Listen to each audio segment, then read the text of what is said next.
Bienvenue pour cette nouvelle exploration. Aujourd'hui, on se penche sur une histoire assez parlante. Ça se passe en Dordogne, à Ribérac, Ah oui, Ribérac? une petite commune, moins de 4000 habitants. Et là-bas, il y a une pharmacie, l'unique pharmacie. C'est ça. Et elle a un vrai problème. Impossible de recruter un pharmacien. Ça fait 5 ans. 5 ans, oui. C'est long. Surtout pour une seule officine. Exactement.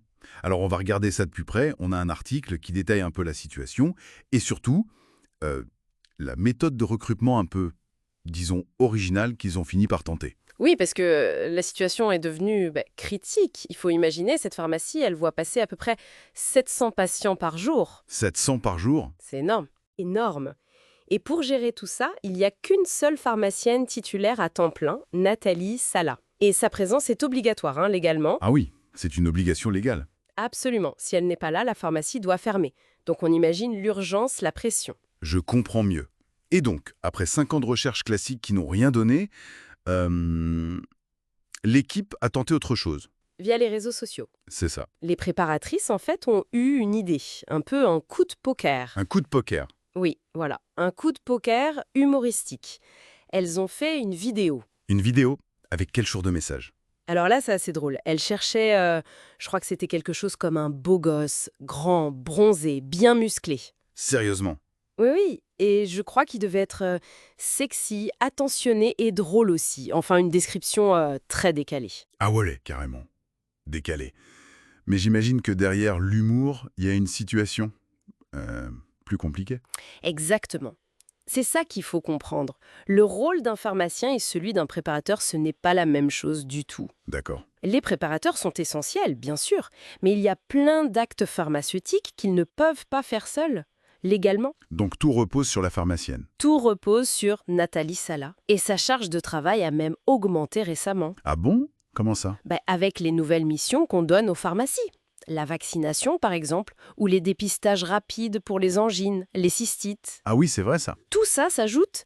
Elle le dit elle-même, elle est parfois vraiment épuisée moralement. Mince, même si l'ambiance est bonne apparemment. Oui, elle insiste là-dessus. Très bonne ambiance d'équipe, des clients sympas.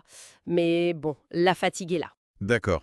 Revenons à cette vidéo, lancée sur Instagram par les préparatrices. Ça fait parler, j'imagine, hein? Oh que oui, ça a fait un buzz assez fou. Des dizaines de milliers de vues. Ah ouais? Et localement, tout le monde en parlait.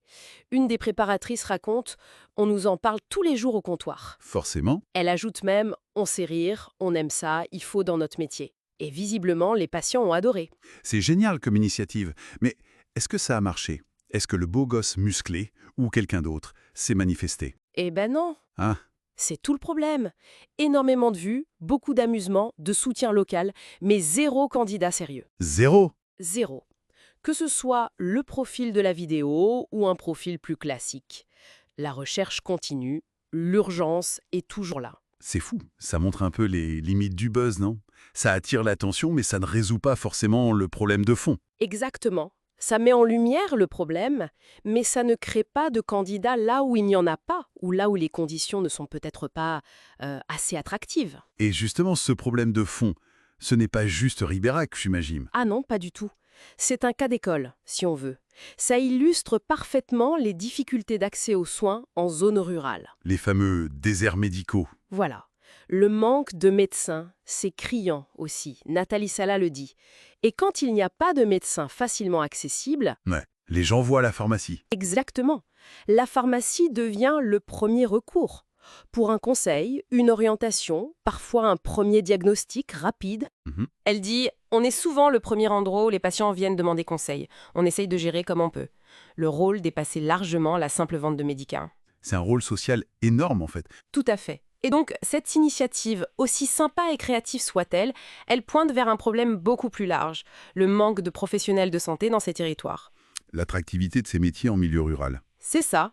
La vidéo a fait sourire, a attiré les médias. C'est bien.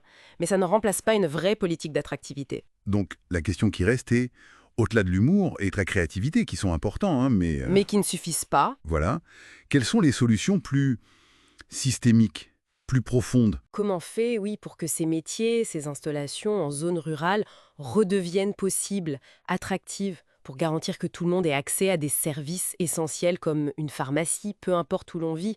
C'est la vraie question, je crois.